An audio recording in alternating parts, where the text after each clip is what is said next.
आज हम पढ़ने जा रहे हैं पाठ 12 विशेषण। तो जो शब्द संज्ञा या सर्वनाम की विशेषता को प्रकट करते हैं वो विशेषण कहलाते हैं। तो आइए विशेषण शब्दों के बारे में इस पाठ में पढ़ेंगे बच्चों। निम्नलिखित वाक्यों को पढ़िए और समझिए। कुआं काला है तो काला क्या है उसकी विशेषता। मोहित मोटा है तो मोटा उसकी क्या है विशेषता। निशु बहुत सुंदर है तो सुंदरता क्या है निशु की विशेषता। तो यहाँ पर कुएं की विशेषता क्या है काला। तो जिसकी विशेषता हम बता रहे हैं वो क्या होता है विशेष्य, यानी कुआं यहाँ पर क्या है विशेष्य और काला इसकी क्या है विशेषता। ऐसे ही यहाँ पर मोहित की विशेषता क्या है मोटा, तो मोहित विशेष्य है और मोटा उसकी क्या है विशेषता। ऐसे ही निशु विशेष्य है और सुंदरता उसकी क्या है विशेषता। ठीक है, तो उपयुक्त वाक्यों में रंगीन छपे शब्द काला, मोटा और सुंदर शब्द साथ आई संज्ञा की विशेषता बता रहे हैं। विशेषता बताने वाले शब्द ही विशेषण कहलाते हैं। जो शब्द संज्ञा या सर्वनाम की विशेषता बताते हैं उन्हें विशेषण कहते हैं। विशेषण जिन संज्ञा या सर्वनाम की शब्दों की विशेषता बताते हैं उन्हें विशेष्य कहते हैं। यहाँ पर कुआं की विशेषता क्या बताई थी काला, तो जिस संज्ञा या सर्वनाम की विशेषता बता रहे हैं यानी यहाँ पर विशेष्य क्या होगा कुआं। ठीक है, तो जिस संज्ञा या सर्वनाम की विशेषता बताई जाएगी वो विशेष्य कहलाएगा। उपयुक्त वाक्यों में लोमड़ी, मोहित और निशु विशेष्य है। ठीक है, इसके बाद आते हैं आपके विशेषण के भेद। विशेषण के कितने भेद होते हैं? विशेषण के 4 भेद होते हैं। सबसे पहला गुणवाचक विशेषण, दूसरा संख्यावाचक विशेषण, तीसरा परिमाणवाचक विशेषण और चौथा सार्वनामिक विशेषण। तो सबसे पहला पढ़ेंगे गुणवाचक विशेषण। जो विशेषण शब्द संज्ञा या सर्वनाम के गुण, दोष, रंग, स्वाद, आकार आदि का बोध कराते हैं उन्हें गुणवाचक विशेषण कहते हैं। जैसे कि परिश्रमी विद्यार्थी से सभी प्यार करते हैं, मेरी फ्रॉक नई है, पानी बहुत ठंडा है। ठीक है, तो यहाँ पर क्या है इन सबके गुण बताए जा रहे हैं। उपयुक्त वाक्यों में रंगीन शब्द परिश्रमी, नई व ठंडा गुणवाचक विशेषण है। प्रमुख गुणवाचक विशेषण निम्नलिखित है। तो गुणवाचक विशेषण भी कुछ प्रकार के होते हैं। तो गुण कैसे होते हैं? जैसे कि सरल, दयालु, भला, अच्छा आदि। दोष देखें तो दोष किस तरह के शब्द होते हैं? बुरा, क्रूर, दुष्ट, दुर्जन आदि। इसके बाद अगर हम आकार देखें लंबा, गोल, तिकोना, चौड़ा आदि। अगर हम स्थान के बारे में बात करें तो मराठी, राजस्थानी, नीचा, ऊंचा आदि। अगर हम रंग की बात करते हैं तो नीला, काला, सफेद, लाल, नारंगी, बैंगनी आदि। समय की बात करें तो पुराना, नया, प्राचीन, आधुनिक सभी। दिशा की बात करें तो पूर्व, पश्चिम, उत्तर, दक्षिण आदि। अगर दशा की बात करें तो मोटा, रुग्ण, अस्वस्थ, धुंधला, पतला आदि। अगर हम स्पर्श की बात करते हैं तो कठोर, कोमल, खुरदरा आदि। अगर स्वाद बोधक की बात करें तो मीठा, नमकीन, खट्टा आदि। अगर ध्वनि की बात करें तो कर्कश, मधुर आदि। और अगर गंध की बात करें तो सुगंधित, दुर्गंधपूर्ण आदि। तो ये सभी दोष ये क्या है गुणवाचक विशेषण के अंतर्गत आते हैं। ये सभी गुण, दोष, रंग, रूप, आकार ये सभी गुणवाचक विशेषण के अंतर्गत आएंगे। इसके बाद दूसरा आता है आपका परिमाणवाचक विशेषण। तो जो विशेषण शब्द संज्ञा या सर्वनाम की मात्रा का या परिमाण का बोध कराते हैं वो परिमाणवाचक विशेषण कहलाते हैं। जैसे कि बेटा 1 लीटर दूध लेते आना, पिताजी 5 किलो आम लाए हैं और यह चैन 5 ग्राम की है। इन तीनों से ये क्या है मात्रा का, परिमाण का, माप तोल का पता चल रहा है। तो जहां पर माप तोल का के बारे में पता चलता है वहां पर परिमाणवाचक विशेषण कहलाएगा। तो उपयुक्त वाक्यों में रंगीन छपे शब्द 1 लीटर, 5 किलो व 5 ग्राम वस्तु की माप तोल अथवा परिमाण बता रहे हैं, अतः ये परिमाणवाचक विशेषण है। परिमाणवाचक के 2 भेद होते हैं, निश्चित परिमाणवाचक और अनिश्चित परिमाणवाचक। ठीक है, तो निश्चित परिमाणवाचक विशेषण कौन से होते हैं?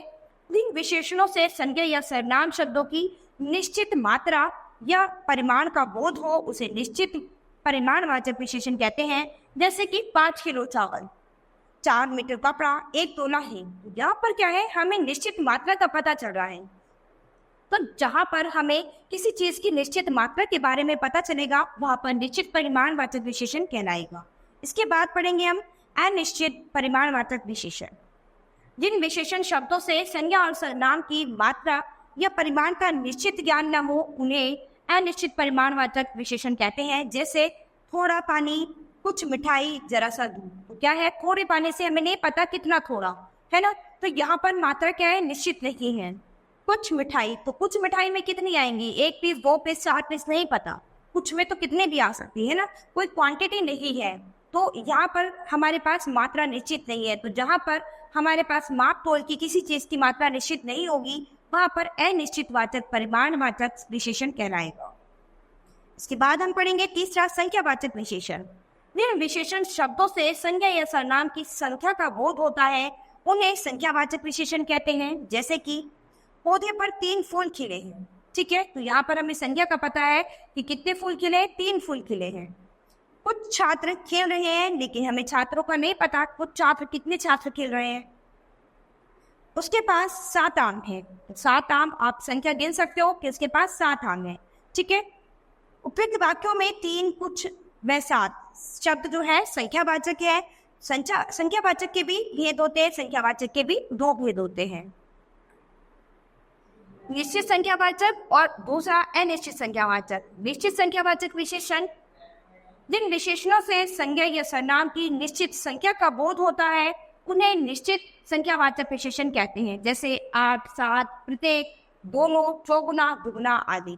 तो जिन शब्दों से हमें निश्चित संख्या का बोध होगा कि 2 है, 4 है, 5 है, 10 है, तो हमें पता है कि इतनी संख्या है, तो वहां पर निश्चित संख्यावाचक विशेषण कहलाएगा। इसके बाद दूसरा है आपका अनिश्चित संख्यावाचक विशेषण। जिन विशेषणों से संज्ञा या सर्वनाम की निश्चित संख्या का बोध नहीं होता वो अनिश्चित संख्यावाचक विशेषण कहलाते हैं। जैसे कि कुछ, ढेर, सार, अधिक, कम। तो यहाँ पर हमें कुछ, अधिक, ढेर, इससे कुछ नहीं पता चल रहा। इनसे ये पता चल रहा है हमें निश्चित संख्या का नहीं पता चल रहा कि कितनी है, 2 है, 4 है, 5 है, 10 है, निश्चित संख्या के बारे में नहीं पता चलता। तो इसीलिए यहाँ पर अनिश्चित संख्यावाचक विशेषण कहलाएगा। इसके बाद चौथा आता है आपका सार्वनामिक विशेषण। जो सर्वनाम शब्द विशेषण के रूप में संज्ञा शब्द से पहले आकर उनकी विशेषता बताते हैं अथवा उनकी ओर संकेत करते हैं उन्हें सार्वनामिक विशेषण कहते हैं। जैसे कि यह मेरा विद्यालय है, उस लड़के को बुलाओ, खिड़की के पास कोई खड़ा है, ठीक है। तो जब कोई दो सर्वनाम शब्द विशेषण के रूप में संज्ञा शब्द से पहले आकर उनकी विशेषता को बताएंगे तो वहां पर सर्वनामिक विशेषण होगा। तो संज्ञा शब्द क्या है, मेरा, तो इससे पहले वह आ गया, लड़के संज्ञा है, इससे पहले उस आ गया, ठीक है। तो जब संज्ञा शब्दों से पहले आकर विशेषण शब्द उनकी विशेषता को प्रकट करेंगे तो वहां पर सार्वनामिक विशेषण कहलाएगा। उपयुक्त वाक्यों में रंगीन शब्द यह, उस, वह, कोई, साथ आई संज्ञा विद्यालय, लड़के व खिड़की की ओर संकेत कर रहे हैं, अतः ये सार्वनामिक विशेषण है, ठीक है। परिमाणवाचक विशेषण और संख्यावाचक विशेषण में अंतर। परिमाणवाचक विशेषण संज्ञा या सर्वनाम शब्दों की मापतोल का बोध कराते हैं, जबकि संख्यावाचक विशेषण संज्ञा या सर्वनामों की संख्या का बोध कराते हैं, ठीक है। तो जो परिमाणवाचक विशेषण होते हैं वो मापतोल यानी मात्रा का बोध कराते हैं, लेकिन जो संख्यावाचक विशेषण है वो क्या है, संज्ञा या सर्वनाम की संख्या का बोध कराते हैं, ठीक है। तो दोनों में यही अंतर पाया जाता है। जैसे कि आप देख सकते हैं ये परिमाणवाचक विशेषण का उदाहरण है और ये संख्यावाचक विशेषण का। कल बहुत गर्मी थी, ठीक है, आज स्कूल में 100 बच्चे ही आए, तो यहाँ पर संख्या पता है हमें, संख्या क्या है, 100, तो इसीलिए ये संख्यावाचक विशेषण। लेकिन यहाँ पर क्या कहा है कि परिमाण, हमें मात्रा का पता चला है कि कल बहुत गर्मी थी, ठीक है। तो बहुत कितनी थी नहीं पता, मात्रा के बारे में नहीं पता, तो इसीलिए यहाँ पर क्या है, परिमाणवाचक विशेषण होगा। कपिल कम सोता है, तो यहाँ पर भी परिमाणवाचक विशेषण होगा और यहाँ पर 5 पक्षी उड़ रहे हैं, तो संख्या है इसीलिए संख्यावाचक विशेषण होगा। इसके बाद हम पढ़ेंगे सर्वनाम और सार्वनामिक विशेषण में अंतर। तो सर्वनाम क्या है, वह आज आएगा, लेकिन सार्वनामिक विशेषण क्या है, वह घर बहुत दूर है, तो घर इसमें क्या है, संज्ञा। तो संज्ञा से पहले जो विशेषण आएंगे वो आपके सार्वनामिक विशेषण होंगे। इसे सोने दो और इस बच्चे को सोने दो, तो यहाँ पर इससे पहले क्या आया, बच्चे, तो यानी संज्ञा की विशेषता को बता रहे हैं। तो जो संज्ञा की विशेषता को प्रकट करेंगे वो सार्वनामिक विशेषण कहलाएंगे, बाकी सर्वनाम तो क्या है, संज्ञा की विशेषता को बताते हैं, ठीक है। तो बच्चों यहाँ पर हमने सर्वनाम के बारे में पढ़ा है। तो संज्ञा के स्थान पर जो शब्द प्रयोग किए जाते हैं वो सर्वनाम कहलाते हैं। सर्वनाम के 4 भेद हैं।